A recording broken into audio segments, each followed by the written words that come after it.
Focus sur Odyssea à Chambéry avec Colline. Colline, bonjour. Bonjour Laurent. Odyssea a été reporté comme beaucoup de manifestations, mais Odyssea 2020 aura bien lieu. Effectivement, Odyssea aura bien lieu. Donc, initialement prévu le samedi 16 mai, on s'est dit que c'était impossible d'organiser une belle fête rose dans ces conditions, sachant qu'on ne sait pas trop jusqu'à quand on sera confiné. Donc, du coup, on a beaucoup travaillé avec la mairie de Chambéry en particulier pour trouver une date qui corresponde à tout le monde. Ça veut dire qu'il ne soit pas trop proche, on espère, de la fin du confinement, qui permette quand même d'avoir une belle journée pour vraiment profiter de l'expérience Odyssea et puis que tout le monde soit là. Donc, on est tombé d'accord sur le 5 septembre, qui nous paraît vraiment la date idéale, puisque tout le monde sera là, puisque l'école aura déjà repris, puisque ça devrait reprendre au début septembre. Début septembre également, normalement, le beau temps sera avec nous, les températures devraient être idéales.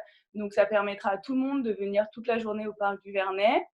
Et puis, ça permettra surtout de faire une belle fête rose pour la rentrée. On est aussi proche d'Octobre Rose, donc ça sera vraiment la fête rose à Chambéry le 5 septembre. Alors, toute la ville est en rose. On a quelques chiffres à rappeler pour redécouvrir l'importance de cette manifestation. Oui, bien sûr, donc l'année dernière, c'était 13 000 participants, 120 000 € reversés localement uniquement aux associations.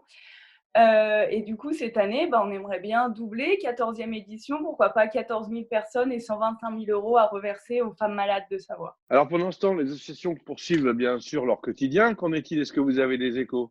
Les associations que vous défendez et que Écoutez, vous c'est vrai que dans suivez. ces conditions, c'est compliqué. Donc, tout d'abord, l'association 4S qui finance des cours de sport pour les femmes malades. Donc, cette association est à l'arrêt, hein, puisqu'il n'y a pas le droit au rassemblement.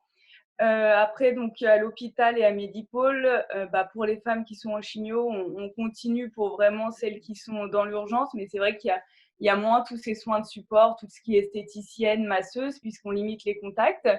Mais en tout cas, on espère que ces associations, elles vont recommencer dès la fin du confinement pour vraiment aider les femmes malades qui, en plus, dans ces conditions, c'est compliqué pour elles. C'est quand même des personnes à risque, souvent toutes seules, donc elles ne savent pas trop. On essaye vraiment de faire au mieux et qu'il y ait un suivi. Et puis, on espère surtout que grâce à la générosité de tous les participants, des anciens, mais aussi des nouveaux qui veulent se joindre à nous, on pourra financer à nouveau ces 3 associations, donc à l'hôpital, à Medipôle et à 4S, parce que c'est quand même une dizaine de salaires qu'on paye avec Odyssea. Et donc, ça veut dire que s'il n'y a pas Odyssea cette année, on ne pourra pas financer ces 3 associations qui vont vivoter pendant un an.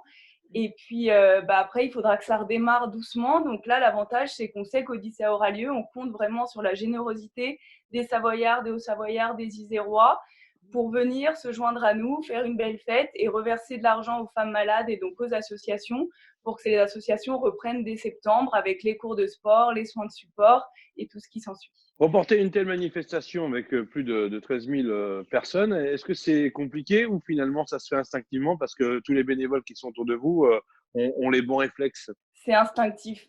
Entre guillemets, c'était obligatoire pour tout le monde. Personne ne présageait d'annuler Odyssea et donc que ça soit les bénévoles qui nous suivent, que ça soit les partenaires. Donc vraiment, je remercie les bénévoles et les partenaires. Ils sont quand même 300 les bénévoles et c'est vrai que quand on leur envoyait le mail pour leur donner la bonne nouvelle, on n'a eu que des retours positifs parce que ça fait une bonne nouvelle rose au final dans ce brouillard ambiant, on va dire, dans le gris actuel.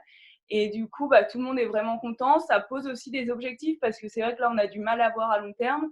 Donc ça pose un objectif de se dire, voilà, on va se retrouver en septembre. Ça va être vraiment la bonne ambiance. Puis on a nos bénévoles, ils ont besoin de se retrouver aussi. Pour certains, Odyssea, c'est un moment d'échappatoire. Il y a toutes les permanences avant. Donc on se retrouve pendant un mois. C'est une bonne ambiance. Et ils ont vraiment pris la nouvelle vraiment avec joie et ça fait plaisir de se sentir soutenu. Et pour les partenaires, c'est pareil, même si pour eux c'est compliqué, ils sont là, ils nous suivent financièrement. Et c'est vrai qu'ils étaient très contents de la nouvelle. Donc on est vraiment fiers de pouvoir faire Odyssea à nouveau le 5 septembre. Colline, derrière, vous êtes jeune, vous êtes dynamique et organisatrice. Qu'est-ce que vous inspire cette situation où vous êtes vous aussi confiné? Il y a deux tendances, on va dire. Au début, c'était compliqué parce qu'on voit pas l'avenir. Donc j'ai eu un peu du mal à me remettre dedans, à me dire comment on va faire, est-ce que Odyssea va avoir lieu. Moi, j'ai tout de suite pensé aux femmes malades. Donc ça a été un peu de battement et puis finalement, pourquoi pas retourner la situation dans notre sens, voilà, prendre plus de temps, réfléchir, peut-être réfléchir aussi à de nouvelles actions et puis, garder notre optimisme parce qu'on est toujours optimiste et se dire finalement quelles sont les choses qu'on pourrait mettre en place, comment tourner la situation en positif. Donc c'est vrai que là on travaille, d'ailleurs je tiens à le remercier beaucoup avec par exemple Cédric Pernaut. Donc on a remercié l'hôpital Medipôle avec des petites livraisons de mignardises. Voilà, on essaye de transformer, de trouver des nouvelles choses et de s'occuper pour pas perdre pied. Et puis comme je disais, d'avoir une échéance, ça nous motive encore plus. Colline, merci, bonne continuation et vivement septembre pour retrouver Odyssea 2020. À bientôt. Merci à vous.